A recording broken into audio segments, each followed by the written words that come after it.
Watt punched the ball out of Jalen Hurts. So, I mean, if we being honest about it, I mean, you think about it.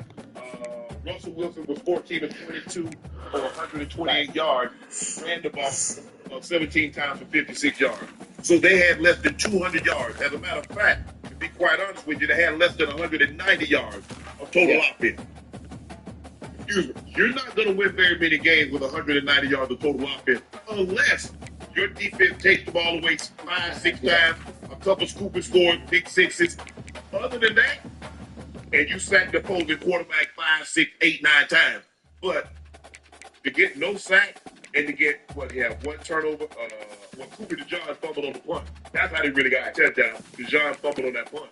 But other than that, they really didn't move the ball offensively, Joe. This was probably this was their worst offensive performance we've seen since Russ was inserted back into the starting lineup. This was, the Eagles dominated this. They got out. Listen, it's the fact. It's okay. I think it's okay and it's good that Russ guy had a game like this. They had a game like this, and they didn't just play against anybody. They played against the Eagles. The Eagles team has won 10 or more. Yeah, they went hit the road down there. So to see him have a game like this is understandable, and I want to say it's okay. I want to say it's okay. Boom, we back to the drawing board. What do we need to do better going forward from here? Because when we do play good teams like the Eagles, at some point that we'll probably have to face at some point, maybe in the playoffs, or a team that's in the AFC that we may have to face in the playoffs. What do we need to do better? How do we execute our offense? I saw so many goddamn three and outs from the goddamn Steelers, but they could never get themselves into a rhythm offensively. They couldn't run the ball. That goddamn Jalen Carter. They got them playing. That D-line with Williams and Carter and Davis and Sweat. Oh, they playing. Hey, and they got them two guys in the middle, Zach Ron and Nicole Lee. Them boys playing some ball, but yeah. So listen, there was a collapse. They had a collapse last year. They were 10-1 and they collapsed the remainder of the season. That ain't happened this year. Not with that Eagles playing. Absolutely. There were a situation on the sideline.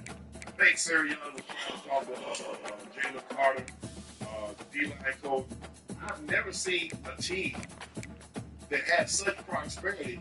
Damn, they argue about everything currently. It's dysfunctional. Damn. They can see if they will lose.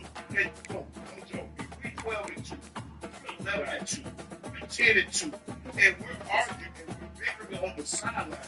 What the hell would it be if we 6-6? You know what? It could be a sign, it could be a test, it could also be a good thing. It could be a good thing. You never know what it is. Obviously, I can't say what it is, especially when I'm outside looking in. You know, players are passionate, coaches are passionate. We want everybody to be on the same page, not celebrating too early, being that the game was somewhat close. It could have been an issue as well. But it's a good thing. To see that the coaches care, to see that the players care, and that everybody's on one accord with the same understanding, with the same end goal in mind. Let's keep that focus on what we're here for and why we're doing what we're doing. The Georgia boys, they got like 4 guys starting. They got Dave, they got George Carter, they got Davis, they got Owen Smith Jr., and they got a lot of guys that starting at the University of Georgia, the Bulldogs, but they're playing really, really well. Now, I saw Washington driving Slay out of the back. I've never seen a guy get blocked that long, that far. Hey, that's where you just drop. And I know Slay didn't want to get dropped because he didn't want to be, I got pancake. He knows they're going to show him for the man dropping 30 yards out of the back of the end zone. Put your back up against the wall. That's going to get showed to you. I mean, just give it to you out. Hey, he like 6'8", like 270. So it wasn't nothing.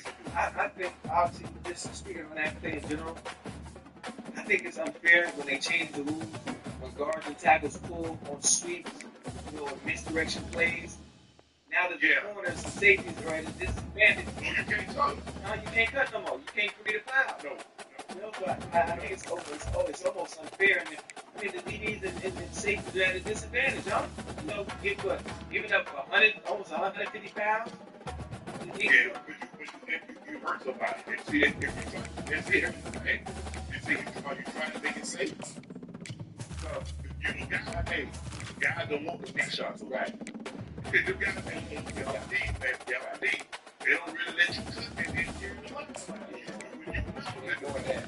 And so they said, look, we're gonna protect, we're gonna try to protect everybody. Obviously, heavy emphasis on the quarterback. I like that too, because man, them guys are going out there, them guys are trying to take, and even on the running back, okay, they won't let you quarterback.